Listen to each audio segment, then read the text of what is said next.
Good afternoon and welcome to Real Reviews. My name is Tim Gordon, and this week's reviews are brought to you by thefilmgordon.com.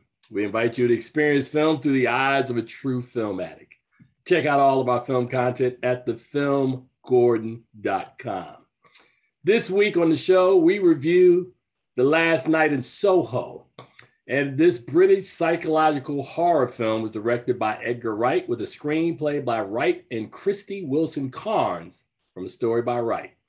Now, the film stars Thomasin McKenzie, Anya Taylor-Joy, Matt Smith, and Terence Stamp.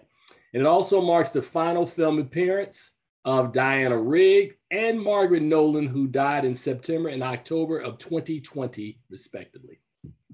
Now, the film is dedicated to the memory of Rigg and focuses on an aspiring fashion designer who is mysteriously able to enter the 1960s, where she encounters a dazzling wannabe singer.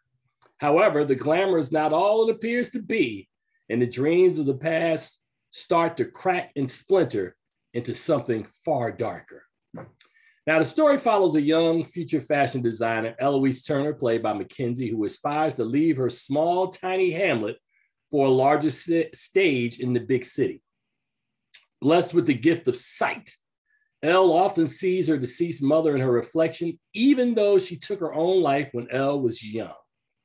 Now, raised by a grandmother, Elle finally gets an opportunity to pursue her passion in London with a scholarship to a fashion school. Now, once in school, Elle's free-spirited personality is in contrast with her roommate, Jocasta, played by, Miss Carlson, I'll say. Her wild behavior, and soon Elle is looking for a new place to live.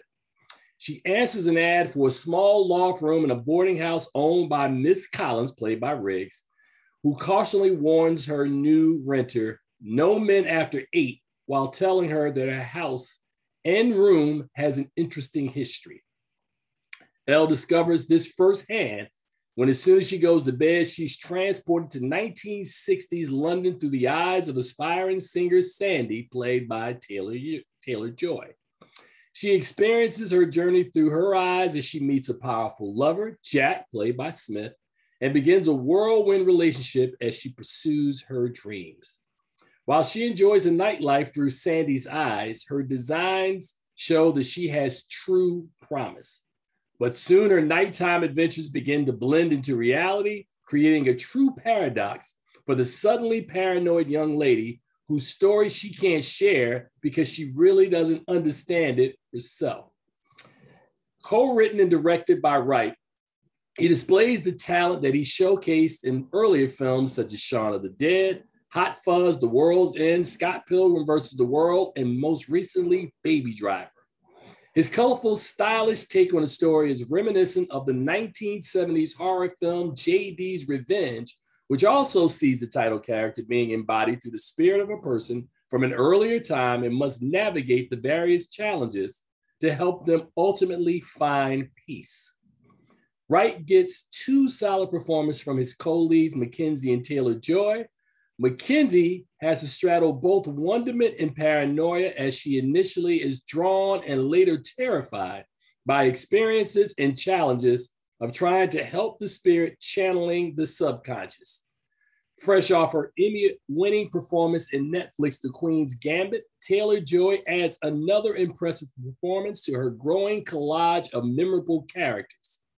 In addition, Soho features, as we said earlier, the final performances of a couple of legendary British Bond veterans, Diana Rigg and Margaret Nolan, as well as Terence Stamp, whose supporting performance greatly enhances this winning tale. Now, the film takes a concept that has been used in many stories, but using the backdrop of the 1960s London nightlife and fashion, and with the help of a great screenplay, wonderful supporting performances, and 2 co-leads who perfectly complement one another. One of my favorite visual filmmakers, Wright curates the soundtrack largely made up of songs from his 1960s inspired film. We gave this film a B+, and again, another feather in the cap for Edgar Wright. Really, really strong story.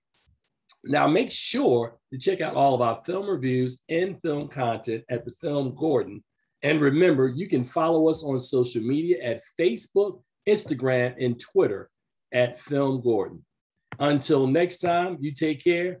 Please enjoy the movies, and we'll see you on the other side. Have a nice day.